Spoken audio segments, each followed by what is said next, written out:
scandaliser. Cet homme ici, c'est vraiment un vrai malade. C'est vraiment un vrai fou. Oh non, arrête. Ce qu'il devait faire, il devait faire comme papa. Comme on sakana mingi na nzambe, on ne peut plus tolérer Bamakambwa. Donc parce que les prophètes d'aujourd'hui nous poussent à Koloba parfois na kanda. Nenge nazo sala. Et je suis en train de voir. Non, bon, non. Je suis en train de voir au Nigeria. Dans le Nigeria. Il y aura un scandale qui va se passer au Nigeria. Ça va toucher l'église. Et si ma ecclesia. Ça va toucher l'église. Et si ma Ça ecclesia. sera un scandale.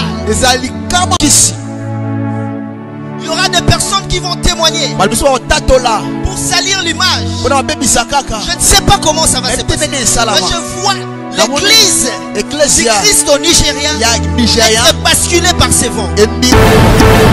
Na troisième sens, yango oyo ya lobby signification yango wana. Scandale ezande maloba na ye. Oya lobby wana ezande scandale. Mais oya ye wana. Oya ye wana. Il devait commencer par sortir yango. Quel est le jour, l'heure, l'année, voire même la date où lui avait annoncé Liwa Tibijo. D'abord Makambo Goma, il devait commencer à annoncer ça. Que Makambo Goma a annoncé qu'en telle date, na année telle, que Kotombok. Et Tomboki te, et Tomboki. Batuba bimisi ma frontière. C'est vrai. Alors nous sakions. C'est vrai. Aux hommes. Il fallait précéder d'abord Koloba. Mais lorsqu'il parle de scandale, mais c'est très grave. C'est bon Makambo Nigeria. Il parle Makambo politique et matinée économie, na football à Nigeria et Zokoma faible. Mais c'est faux. Pendant que l'économie ou leur politique monte, je vois leur équipe nationale de football devenir très faible. Je ne sais pas comment ça va se passer. Et je suis en train de voir. Je suis en train de voir au Nigeria. Il y aura un scandale qui va se passer au Nigeria. Moutouassi Akoufi, lui vient maintenant parler tant que prophète Abato Akoufi. Maintenant il vient dire qu'il parle en termes de scandale. Au sein de scandale, l'église en Nigeria, beaucoup vont profiter comment? Christ lui-même était mort. Banel va profiter. Rien. Christ était mort, c'est tout. Il a compris sa mission. C'était fini. C'était fini. Jusqu'à ce qu'il était ressuscité. Donc il a commis l'erreur. Il ne sait pas parler. Donc c'est un malade mental. C'est un malade mental. Non, il ne devait pas dire Babylone Kwande. Ça c'est se moquer même de la Bible. C'est se moquer même de Dieu. C'est moquer même de... Il parle d'équipe nationale. Ponini, équipe nationale, bango utaki kobeta match moko amical wana na Cameroun bapoli 1-0. Avait-il suivi le match ango? Amona qui était une équipe à Nigeria attaqué babu, na pression bataki une équipe à Cameroun, il n'avait pas vu ça. Bapoli kaka 1-0, équipe comme faible, politique na bango et mati. Président sali scandale na Twitter. Bilo que zone kan information. Toi tu prends ça au tiango na le lobby au tiango na prophétie et tu parles même aux autres bango et ça ba scandale. Mon cher, pourquoi vous pouvez nous tromper comme ça? Et je suis en train de voir. Je suis en train de voir au Nigeria. Il y aura un scandale qui va se passer au Nigeria. Ça va toucher l'église. Ça va toucher l'église. Ça sera un scandale. Il y aura des personnes qui vont témoigner pour salir l'image. Je ne sais pas comment ça va se passer. Mais je vois l'église du Christ au Nigeria être basculée par ces vents. On fait profiter Liwa Batou. Vous n'avez aucun droit à Kolbasi Liwa. Naye Kolbango est un scandale, ça ne vous concerne pas. Et ça, Makamba Nigeria, tu es Congolais. Tu laisses Makamambo pour parler Makamba Nigeria. Il ne comprend pas ce qu'il dit. Donc, ce n'est pas un prophète. C'est un charlatan. C'est un amuseur. C'est quelqu'un qui cherche seulement à être vu, à être connu. Il faut arrêter avec ça, Makambo Nzambe. Nous sommes au temps de la fin. Il ne faut pas des individus viennent comme ça. Christ avait prédit que beaucoup de faux prophètes viendront en son nom. Voici l'un. Yewana Zolo. Oh, mais pourquoi se moquer de Dieu jusqu'à un niveau wana? Et puis les gens sont en train de l'écouter, suivre. Un faux serviteur, un faux prophète. Attendez le jugement de Dieu. Très sévère. On ne se moque pas de Dieu. C'est qu'un homme aura semé, il est moissonneur. Naya dit ça que les missions ne sont pas nombreux enseignés. Car nous serons jugés. Babylone Kwaboui. Mais ça, c'est du n'importe quoi. Et ça, c'est ça, justement, le scandale. Un serviteur de Dieu a humilié par prophète et tout. Il y a la République démocratique du Congo. Tous les prophètes, il y a la République démocratique du Congo. Cet homme ici, c'est vraiment un vrai malade. C'est vraiment un vrai fou. Oh non, ce qu'il devait faire, il devait faire comme papa. Comme on sakana mingi na Nzambe, on ne peut plus tolérer Bamakamboa. Donc parce que les prophètes d'aujourd'hui nous poussent à Koroba parfois na kanda. Nenge nazo sala. Nzambe na bonzambe, Yesunde Mosuki si bien aimé dans les Seigneurs bonzambe na bonzambe lola. Ezo futa simananto ya Koroba Nzamba boto kwaye lisusu wapi elongo na papa na biso pasteur Fezami si à la bouche autorisé de l'Éternel depuis Zurich. Na filo mukwa ya motema ya Bivence de homo depuis Londres na maman Gisèle Luke le motema papa Emmanuel na Boston.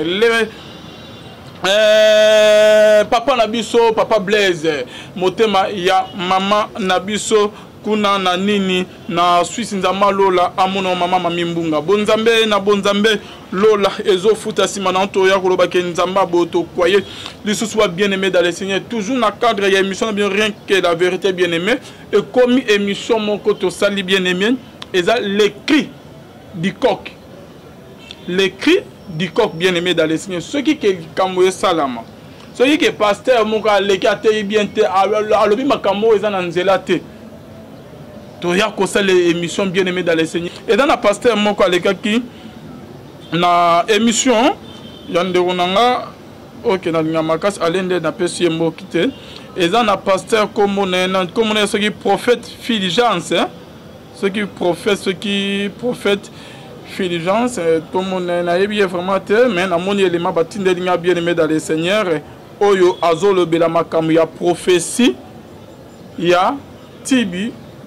Alors que a annoncé déjà Liwa, il y a prophète, il y a Kofi na Nigeria, Tibio soit bien aimé dans les Seigneurs. Je suis en train de voir. Je suis en train de voir au Nigeria. Il y aura un scandale qui va se passer au Nigeria. Ça va toucher l'église. Ça va toucher l'église. Ça sera un scandale. Il y aura des personnes qui vont témoigner pour salir l'image. Je ne sais pas comment ça va se passer. Mais je vois l'église du Christ au Nigeria être basculée par ces vents. Ainsi, pendant que l'économie ou leur politique monte, je vois leur équipe nationale de football devenir très faible. Je ne sais pas comment ça va se passer. Mais je suis en train de voir. Je suis en train de voir au Nigeria.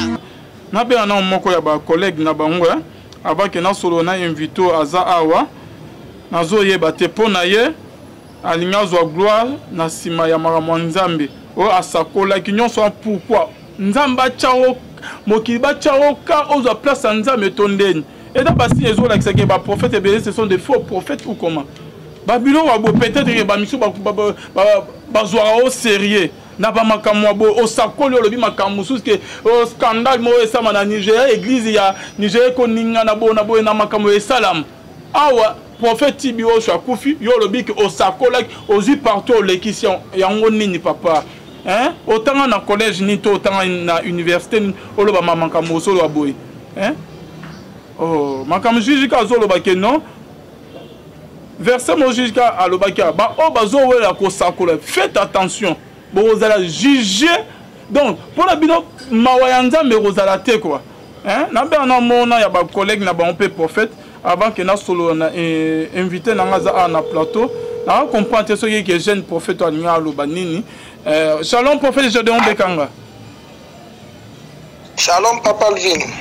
Papa na wuto la na vidéo moko ya ba collègue na bino ceux qui prophète Filigence, ceux qui Filigence Kusu.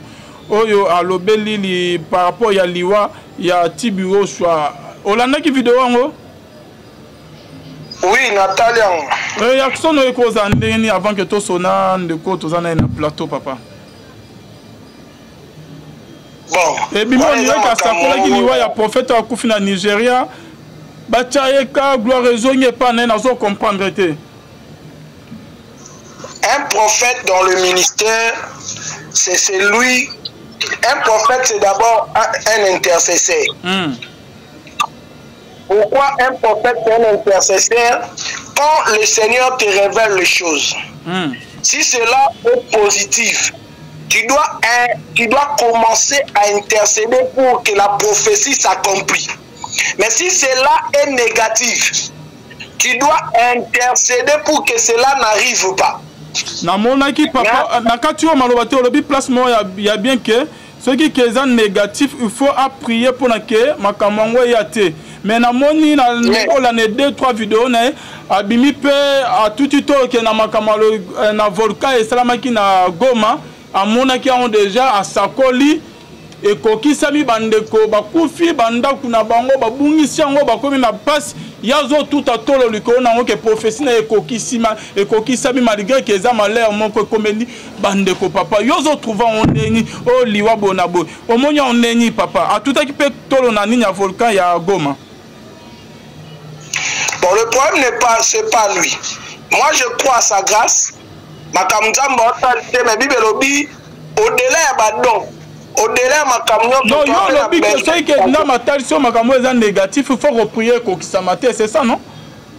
Il y a rien à poser question. Quand le Seigneur te révèle quelque chose, la première des choses sont des négatifs. Aux premières intercesseurs il y a likambwana pour écomater. Donc c'est-à-dire soki nzamba lobi nanga yango moni batushwa wa lobi changa na kutana na ye parce que soko kutana na ye net makambo etali mboka ozana besoin kutana mututa la nation appartient à tout le monde soki ozwi eloko neti ba volcan bongo nazo kamwa likambo eza manka ba enseignement toni je sais pas moi mutasako likambo mabe et comme il croit que je suis dans le bon, je suis un grand prophète. Non. La Bible dit 1 Corinthiens 14, verset 3. C'est lui qui prophétise au contraire, parle aux hommes, les édifie, les exhorte, les console. La prophétie est pour consoler et non pour faire plaire les gens. Et non pour faire plaire les gens. Lorsqu'il y a un problème négatif, un prophète incomparable, il y a une sentinelle. Quand tu vois quelque chose de négatif, tu dois prier que le Seigneur fasse grâce, que cela n'arrive pas. Mais ceux qui prophètent, comment se glorifier dans la prophétie, liée dans le malheur, ou entre guillemets, et la crise et enseignement. Donc, c'est-à-dire, quand il faut y aller intercéder pour la Likambouana. Netima Kamabande Korabiso Bagoma. Et ça, Likambu, où tu sais que prophète Kole Karaloba Kango. On est commis maintenant, on a besoin de popularisme, on a besoin de Batou. Or, Bible est clair, quoi de ça, la campo Batou, Bamonaye, aussi déjà récompense, mais quoi de ça, la campo, le monde, Zambia, Moneto, le Monaye, le Seigneur le bénira. Le frère a la grâce, mais il doit recadrer un peu sa façon de faire les choses. C'est-à-dire, après que tu glorifies à Kate dans ma campo, comme Yamabe. Ok, prophète Gédéon, deuxième question Zali, par rapport à Nino que à l'équipe à l'objet que nous à Sakola qui déjà liwa il y a prophète Tibio soit au Nigeria, mais on a mon azolo que scandale mauvais ça en Nigeria bon na comprendre la ni vidéo on a ndenge pe ayo koleka que ebima que ya Sakola déjà liwa ya prophète au monya on ndenge ni. Et là, on a pensé, il a la grâce. Il a vraiment la grâce de Dieu. Mais à côté, on a il y a YouTube.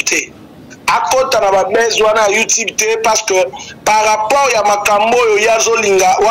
C'est-à-dire, gloire. Au risque, on va mettre ça n'importe quoi. Prophétie, on n'est pas lobby. Na Makamati, Bioshua. Et tout à ta place, ni de près ni de loin. Et ça, dans ce sens, il y a un scandale et comme l'église en Nigeria. Dans la lecture prophétique, dans le langage prophétique, donc normalement, à zone clair que scandale, il y a l'église est menacée, dans ma camon, victime, il y a l'église est victime, il y a une menace politique, il y a gestion moka, il y a une menace, il y a une décision forte. Warande prophétie déjà cadré dans ma cambo et non na kufa il y a l'homme de Dieu Tibi Yoshua. Oui, Tibi Yoshua, ce sont des gens à respecter. Bisous à Congolais, tu as un respect à Batouté. Cet homme a fait un grand travail au monde entier à convaincre. Donc, tout kabafanti na biso to sala makambo na bino pamba pambo za na Congo, mutabata munena kufi ngana monaki, ngana. Est-ce que Dieu peut révéler Nzambe, est-ce que pour Nzambe ane loko abombela mutu? Nzambe soko loba likambo loba mo clair. Nzambe nga pese na kombo Tibi Yoshua. Makambo tout ça loba lobi be volcan na Goma, na tanga volcan on a tokumisi Nzambe mais loko na on a déploré ça que makambo na le Nzambe on le kana no comment d'abord premier intercesseur pour empêcher que cela arrive aux monde. Mais makambo net il y a message à Tibi Yoshua vraiment mon frère kokota na G à YouTube kokota na G à BST au moins tu es quelqu'un à féliciter aux autres makambo zo kokama que l'autre encourager là. La prédiction qui s'est ratée et l'autre côté, car le courage est belé. Et c'est quelqu'un, il doit se repentir. Mais le frère Frigel, c'est un frère, pour avoir la grâce et le monde à la main, à qui banabaché à Batuya, Babès. Parce qu'un professeur, la Batu na YouTube, na makamwati Yoshua, et autres tout en a tes frères. Et autres tout en a Adam qui était, donc c'est-à-dire, méfie-toi dans la bêtise de ta modèle. Merci beaucoup, professeur Gédéon Beka. Un message non ya souka pe na bandeko bazana pour savoir ko na contact ezani. Message nanga souka ezaka ke na bandeko belé on Nzamba zo salela na makambo ba profession parce qu'aujourd'hui tout le monde voulait être prophète, tout le monde voulait prédire, tout le monde. Mais moi je me demande une question ezaka na tika on na message nanga souka ezali. Comment maman na liboso no ana sida, ana problème. Yozo tika eme yozo mona Nigeria, yozo mona France. Maman wana yene église, même Yesu Masia Nzambe na biso. Jésus a dit moi je suis la fille d'Abraham. Allô? Allô, nazo quoi papa? Moi je suis la fille d'Abraham. Et la Bible dit on nous sommes les dons pour l'église, pour édifier le sang.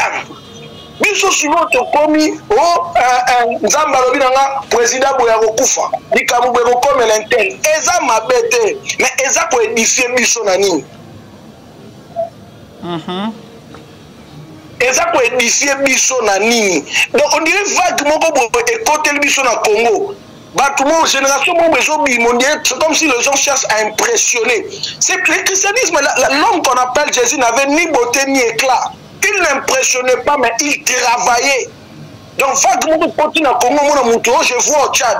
Je vois au Tchad pendant que maman Azali Bosso n'a un problème à barrer. Je vois au Tchad. Moutazali Bosso n'a un problème à Corée. Moutazali Poni n'a pas de prophète bien-aimé dans le Seigneur. Nous sommes pour édifier les saints.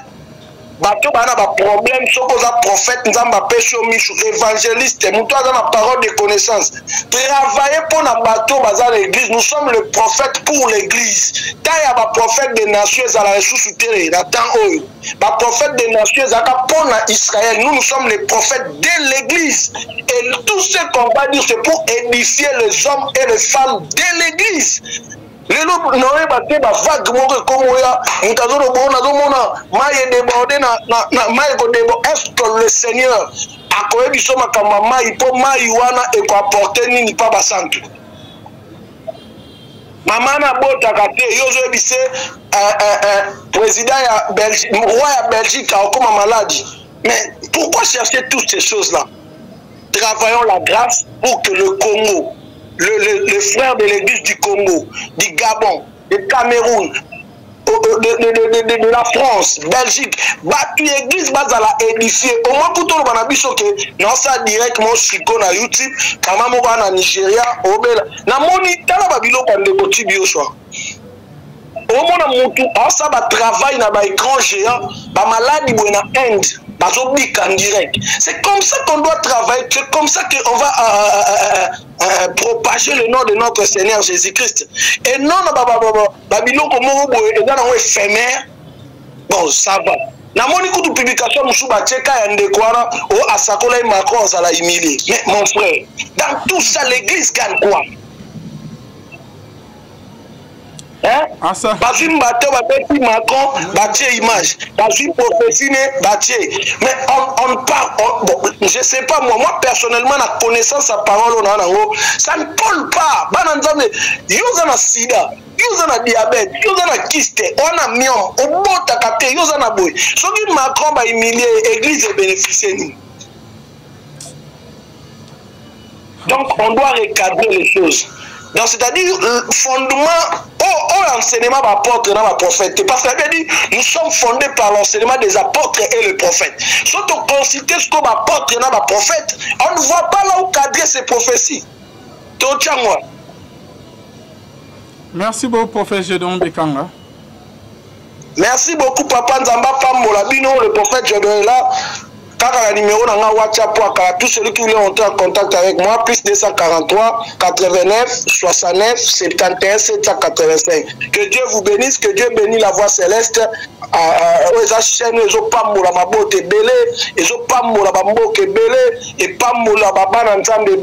Que Dieu vous bénisse. Merci beaucoup, prophète Gédéon.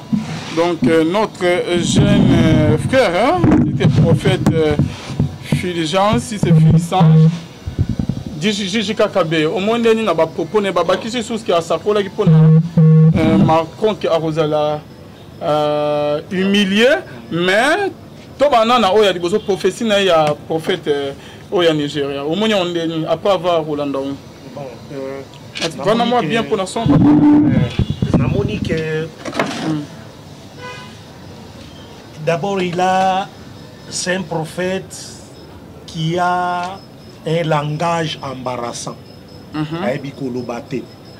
Azali ko confondre ba mot. Aibi ba signification ya ba mote. Ba sens ya ba mot à utiliser à éviter. Na kena dictionnaire. Oyoka oyo scandale lingi kolo. Ba comparer na oyalobi.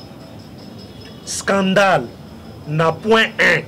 Balobi ce qui est occasion de tomber dans l'erreur. C'est ça scandale. Sans saliboso. Yami Balé, occasion de chute que l'on donne à autrui par quelques mauvaises actions, par quelques discours corrupteurs. Deuxième sens. Troisième, indignation qu'on a des actions et des discours de mauvais exemples. Le président. Na troisième sens, yango oyo ya lobby, signification yango wan. Scandale, ezande maloba na ye. Oya lobby wan, ezande scandale. Et la prophétie ya liwate ya ezande maloba ne wan mabe wan, yango sens misatolobi. Indignation qu'on a des actions et des discours, des mauvais exemples. Oya sali, des scandales ya sali. Mais ce n'est pas la mort à Tibi Joshua. Yoka ou etali prophétie kas. Ozomo. Na personne ne ba nini ba sens nango na dictionnaire sima prophétiser sima tokota siko na musindo ya lobi. Balobi na sens aliboso. Prédire l'avenir par l'inspiration divine. C'est ça prophétiser. Prédire l'avenir et non pas après. Limbi sana scandalisé yo. Dictionnaire lobi nao. Prédire l'avenir par l'inspiration divine. Prédire l'avenir. Ce n'est pas au moment où il est commis. Mais il faut qu'on prophétise. C'est un fou. Il ne sait pas ce qu'il dit. Dans le style biblique, ce verbe peut avoir pour complément d'objet direct les gens ou les nations à qui l'on adresse des prophéties qui les concernent. Voilà dans le biblique. La troisième sens, prévoir et dire d'avance ce qui doit arriver.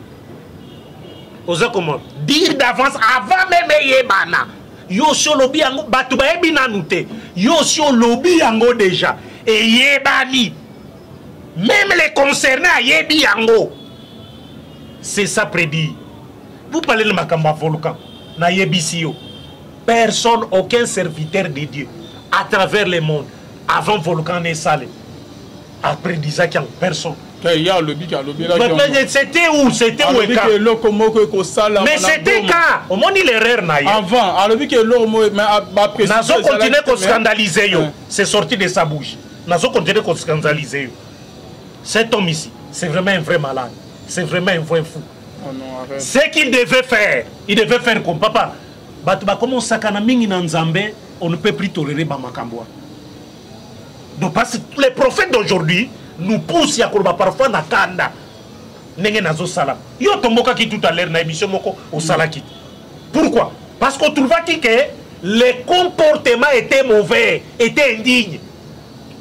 Tika si qu'on appelle na salango, na ba qualificatif nazo salango, je le dis au nom de Dieu. Lui, il devait faire comment? Il devait kobimisa oyo ya lobaki. Ce qu'il avait prédit avant, il devait d'abord kobimisango. Il devait dire Ngai, par exemple Ngai par exemple. Na bingai Jijika na yebisa kabino le 15 mars 2018 que volcan Nyiragongo, eza Nyiragongo te, eza Nyi, c'est comme ça qu'il faut prononcer ça. Nyiragongo na Goma et kotomboka et kosala éruption na 2021 na mois de juin. Bon noté yango et les gens notent avec précision. Na 2018 wana tango sikoko baromo babimisi yango. Ah, c'est vrai le bakango le 21 juillet 2018 tala yango. Ozomo ngai na kolobelo kote na batami. Ça c'est ce qu'il n'a pas fait. Mais la Bible, on a vu par exemple l'Arc des Apôtres, je crois 3-4 na ukiko bunga basapte boko salisanga prophète Mokoboy a prophétisé que 3 ans mvule kobe tate ozomon balobi peke ekokisamaki na ane wana ozomon babi ekokisamaki pe na ane wana que mvule beta kite. Mais c'est un prophète qui a dit ça dans le Nouveau Testament. Nathan l'apôtre, il a dit ça. Et puis ben kolobake ekokisama ki pe na newana. Mais lui avait prédit ça avant. Yokama pour la crise également. Dans Jean 18, tu verras que ba souverain sacrificateur ba prophétisa qui ozomon yoka ndenge balobi. Dans Jean 18, avant tokota na mozino na ke na verset 13. Misu nanga vraiment balimbisa na soko utanga malamu te. Linette comme il a banni, c'est difficile. Il faut qu'on nous sunga. Alors, ils l'amenèrent d'abord chez Anne, car, dans un Jean 18, dans un verset 13, ils l'amenèrent d'abord chez Anne, car il était le beau-père de Caïphe, qui était souverain sacrificateur cette année-là. Et Caïphe était celui, yokabatien a impératif.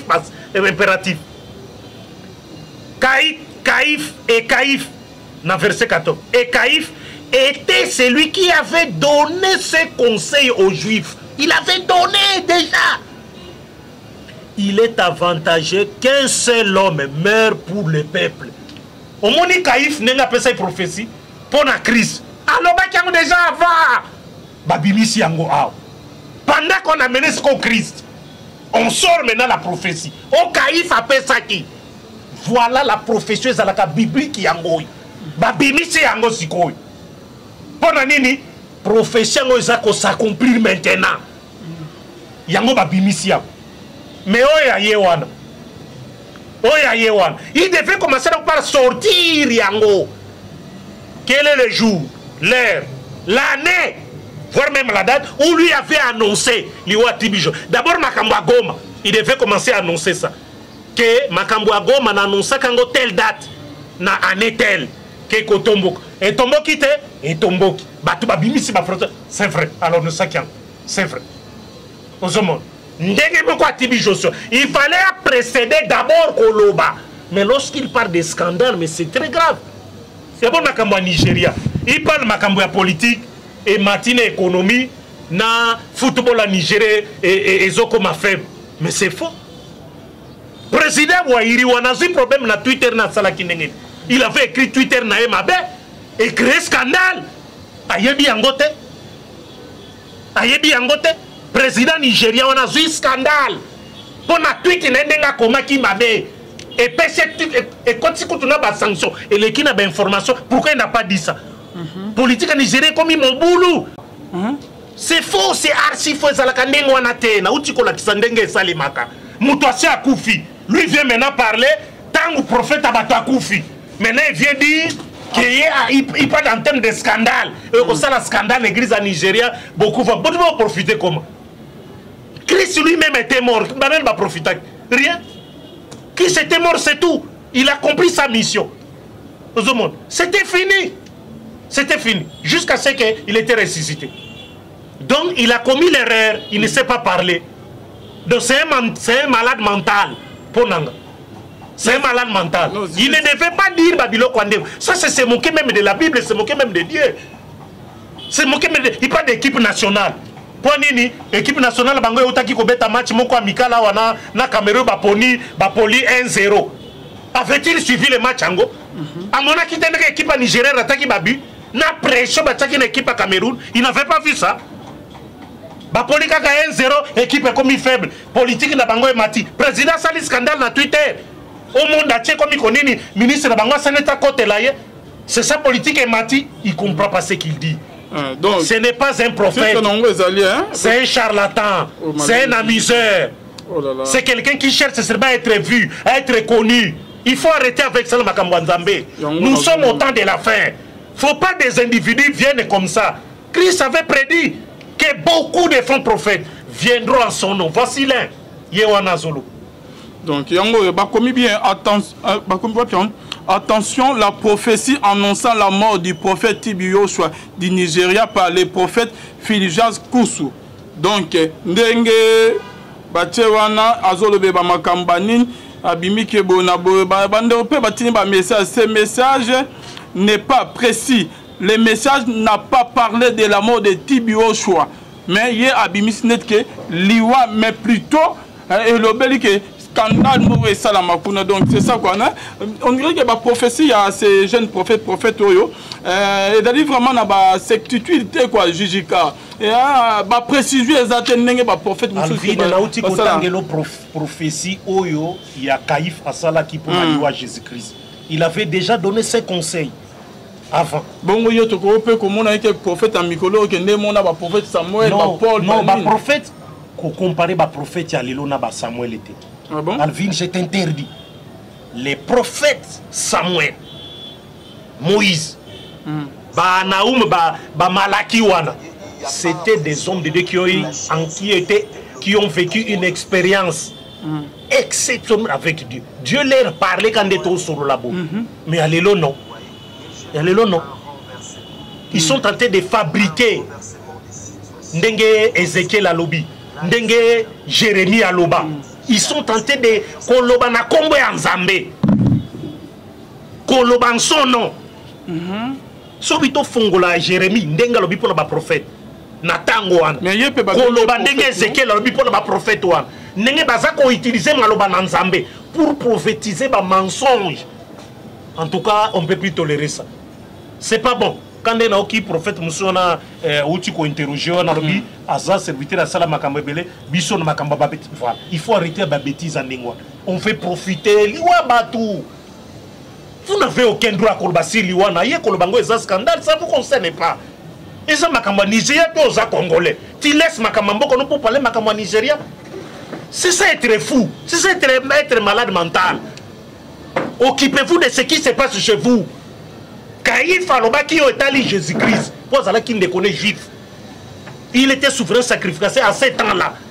Il y a un professeur qui et on a vu Jésus-Christ venir se présenter. Tel qu'il avait donné les conseils avant. Il y a ticket à la politique à Nigeria, musique à Nigeria, football à Nigeria, politique, économie. Non. Il laisse à ticket Mbokanaye. Jésus-Christ qui prophétisait Makamboleka qui nazi. Non. Alors qui seulement concernant Israël. Le reste, monde entier. Pourquoi? Parce qu'ils ont les références. C'est le pays de Dieu, pays béni, pays Dieu a choisi. Alors, belle prophétie, Binobo se conforme nango pour montrer ce qui se passera dans le monde. Il laisse y. Mboka na biso akoko ko lobelango te. Ba 3 heures na nationalité congolite à lobite. Alo bango. Ba 3 heures discuter makamba ba nationalité. Bango bila nyoso ba gouverneur bazolo ba baba okam. Il peut pas dire ça. Ce qui ngobila gouverneur de la ville à Rokamata il peut pas prophétiser tout ça. Il va seulement parler de la politique et de la musique. Alors que Ngobila, gouverneur Nayawa, il a des problèmes. Dans l'Assemblée provinciale, il ne sait pas le dire. Oh, mais pourquoi se moquer de Dieu jusqu'à un niveau? Et puis les gens sont en train de l'écouter, suivre. Un faux serviteur, un faux prophète. Attendez le jugement de Dieu. Très sévère. On ne se moque pas de Dieu. C'est qu'un homme aura semé, il est moissonneur. Naya dit ça que les missions ne sont pas nombreux enseignés. Car nous serons jugés. Babylone quoi boy. Mais ça c'est du n'importe quoi. Et ça Babylone coûte n'a invité même à quelque place ouana. C'est ça justement le scandale. Un serviteur de Dieu boy a humilié par prophète et tout. Il y a la République démocratique du Congo. Nandenga Lubibo. Tous les prophètes, il y a la République démocratique du Congo. Bazandenge Mokonaï. Il les a représentés. Voilà comment ils sont. Voilà comment ils sont. Ils parlent de Makamba Libanda, ils laissent Mbokanaï. Non, nous avons eu les Kanambo Kanaï. Na français, Balbaka, Aboma, à bon menteur, ce qui a bon mentir vient de loin. Bah, mais quand on rectifie en gros, bateau baebi, proverbe, expression en français. Mouta Lukuta, à cause de Makamba Mouyalu, ya Musika. Dans monde, Makamba Musika d'aza kokos. Bilo que je les information de quoi pour répéter les bisous. Nous sommes des Hollandais, on a été, je suis de formation. Des circuits enfants de Dieu. Nous avons eu une abstenue comme un serviteur. Nous avons eu un enfant de Dieu. Bilo que je les information. Toi, tu prends ça au Tchangona, le lobby au Tchangona prophétie. Et tu parles même aux autres bango et ça va scandale. Mon cher, pourquoi vous pouvez nous tromper comme ça? C'est pas bien, c'est pas bien. Ok, merci. C'est la fin de notre émission. Jijika Malobano Yasuka. Makamonanga Yasuka nazali scandalisé. Nazali scandalisé makasi. Nakoyoka un serviteur. Oyo azali ko se contredire chaque fois. Il a le langage embarrassant. Azoe bakolobate ndenge sengeli kolo. Abina Gabon, calamité. Bon, yokana tanga écriture alors. Ce qui se passe dans Gabon, Toébi, était à président. Tu as vu l'image du président Ali Bongo Tango Kendaki na Londres. Il a fait une canne aux hommes. Aïe pour à pas premier ministre. Il y a Angleterre. Mouton Zako accompagné à Simbi Khan. Il y a président. Et on a vu le président tituber n'importe. Il y a entré, il y a premier ministre britannique. Imagine un peu ça qui m'a lamouté. Alors lui profite na attitude ouana. Moi, situation, il y a santé peut-être malamouté pour annoncer qu'un événement est causé là. Nazana Deutéronome 18. Na kosuke lawa. Na bandi na 19. Et si quelqu'un n'écoute pas mes paroles, qu'il dira en mon nom, c'est moi qui lui en demanderai compte. Na 20. Mais les prophètes qui aura l'audace de dire en mon nom une parole que je ne lui aurais point commandé de dire, ou qui parlera au nom d'autres dieux, ce prophète-là sera puni de mort. Peut-être diras-tu dans ton cœur, comment connaîtrons-nous la parole que l'Éternel n'aura point dite? Quand ce que dira le prophète n'aura pas lieu et n'arrivera pas, ce sera une parole que l'Éternel n'aura point dite. C'est par audace que le prophète l'aura dite. N'ayez pas peur de lui. Voilà, on a Pessi écriture pour na prophète Ouana oyo azali koloba ba prophétie oyo azali ko comprendre ti. Merci beaucoup. Bonzambe na bonzambe Lola ezo futa bien aimé si maintenant to ya ko ba kenza boto voyez. Les sous-swap et l'ongona Arnaud Kamande. Merci beaucoup Jijika d'être venu. Bonzambe na bonzambe. Yesunde Mosu qui s'est bien aimé dans les seigneurs. Tozalina Jijika Kabe. Boba encore que Jijika Kabe à Makas. Malgré Zodi Nakoloba, on tenga na Zolo Bela. Oh Jijika Limoa à l'écart na ba émission te donc. En tout cas na ba circonstance oyo akutanaki na vraiment na vie et seigneur que Jijika Mikolo amona na te a commis musika bien aimé dans les seigneurs. Boso tozalina à 0 mètre. Ba voisin tozo kuta tozo sa ba émission en tout moment bien aimé dans les seigneurs mais Jijika suite que Musala et si là qui donc Jijika pour être clair ba bengana qui est dans place à banda ko foutre la bien aimé azala sous na garantie il y a ko continuer makoki a ko ma sous ko foutre la place azala qui te garantie si là qui yango ba bengana qui est place azala qui yango ne bozo mona to bozo mona mikolo te Jijika komi musika o komi côté ni Jijika parce qu'on a comme Namboudi hein. Namboudi vraiment musika na kachukuna donc na ba transport mikolo pe qui place à bango ça musale ezate ba difficulté za moi mais yo ozandeko o sepe na ba émission na biso o sepe na Jijika Kabe a bien aimé dans les seigneurs pourquoi pas que occuper ko sungaye na makokinyo stoza nango en tout cas mais ko zonga biso na centre ville mbonga garantie ça la bien azonga biso na centre ville to ko mokuta na bien aimé to ça la pe ba émission neto bango ça en tout moment bien aimé dans les seigneurs donc nayebi ke avec Jijika ko lobate menga quand même na lobeli lo boko moko et sokola elongité bien aimé et moi informant dit faut c'est là na ba émission Jijika na musalo ke to banana ye nangande na lana lokolo na ye yaza ene kulutu na nyonso tout donc abana pe ba émission ki bonzambo liboso na biso donc biso ne to landier to koma lelo o to komino mais et ko zala vraiment bien au sepena musana biso la voix céleste Jijika na biso na ko o soutenir Jijika na ba moment oyo ke azole kisa moment ya ba vache maigre bien aimé dans les seigneurs et ko zala bien makasi to mona na ye mingi ya ko solo les ali mais c'est pas important que le ballon liboso a caméra mais nzama lola toucher mitema. C'est la fin de notre émission. Juste là au petit numéro on a contact. Numéro nanga plus 243 85 152 79 31. Voilà numéro nangai pour ceux qui ont ba suggestion ba critique, ils sont tous rappeler donc tobo ya quel côté dans mon ba message la kanga belé ba matin belé bato batinde la kangai bon natanga kango kaka et utaka de partout et natanga parce que qu'est-ce que vous voulez zanenge nanga ko yamba nyonso. Merci beaucoup bon bote nangai na merci di misha mama malamu mama nanga Adolphine Komesha na papa Mathieu e mudingai na Londres et na bana nyonso bakoko nyonso bazakuna Sylvie Ngungu na Texas na États-Unis na bino non bozali kuna na pesi bino mbote mingi pe kimezala na bino naza koluka mutu nanga moko me naza komona lisusu te évangile gratuit naza koluka Simon Pinto silence ça makasi likamonene na bandi ndenga landi boye na bandi asekipe ndenge na tunie boye aseki mbala moko kimezala na bino nyonso. Merci beaucoup bonzambe na bonzambe Yesunde Mosu qui si bien aimé dans les seigneurs. Merci à nous commander à ma caméra qu'on se trouve à la prochaine bye. C'est la fin de notre émission. Merci de nous avoir suivis.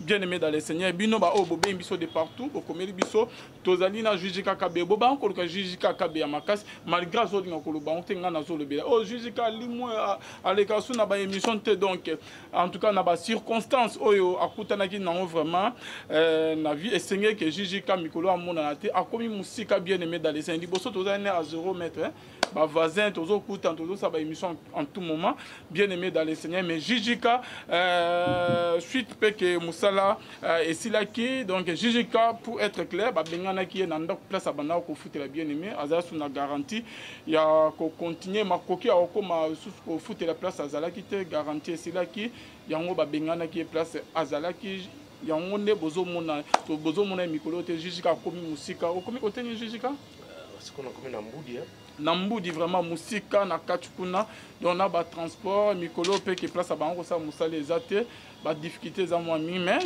yo ozandeko osepena ba émission na biso osepena jijika kabe ya bien aimé dans le Seigneur pourquoi pas que occuper ko sungaye na makokinyo sto za nango en tout cas me kozongi la biso na centre ville mbonga garantie ça la bien azongi la biso na centre ville to ko mokuta na bien aimé to ça la pe ba émission neto ba ngosala en tout moment bien aimé dans le Seigneur. Donc nayebi ke avec jijika ko lobate menga quand même na lobeli yo loboko moko et sokola elongité bien aimé et moi informant dit faut c'est là na ba émission jijika na musalo ke to banana ye nangande na lana lokolo na ye yaza ene kulutu na nyonso tout donc abana pe ba émission ki bonzambo liboso na biso donc biso ne to landié to koma lelo o to komino mais et kozala vraiment bien au sepena musana biso la voix céleste jijika na biso na ko o soutenir jijika na ba moment oyo ke azolekisa moment ya ba vache maigre bien aimé dans le Seigneur et kozala bien makasi to mona na ye mingi ya kosolo les ali mais c'est pas important que le baron liboso a caméra mais nzama lola toucher mitema. C'est la fin de notre émission. Juste au petit numéro non ya contact. Numéro nanga plus 243 85 152 79 31. Voilà numéro nangai pour ceux qui ont ba suggestion ba critique surtout za rappeler donc toboya ke l'autre côté na mona ba message la kanga ebele ba matin ebele bato batinde la kangai bon natanga kango kaka et utaka de partout et natanga parce que qu'est-ce que vous voulez za ndenge nanga ko yamba nyonso. Merci beaucoup bote nangai na merci dimisha mama malamu mama nanga Adolphine Komesha na papa Mathieu e mudingai na Londres na bana nyonso bakoko nyonso bazakuna Sylvie Ngungu na Texas na États-Unis na bino nyonso bozali kuna na pesi bino mbote mingi pe kimezala na bino naza koluka mutu nanga moko me naza komona lisusu te évangile gratuit naza koluka Simon Pinto silence ça makasi likamonini na bandi ndenga alandi boye na bandi asekipe ndenge na tunie boye aseki mbala moko kimezala na bino nyonso. Merci beaucoup bonzambe na bonzambe Yesu nde mosuki si bien aimé dans le Seigneur. Merci na Arnaud Kamande Azasi Makameo qu'on se trouve à la prochaine baille.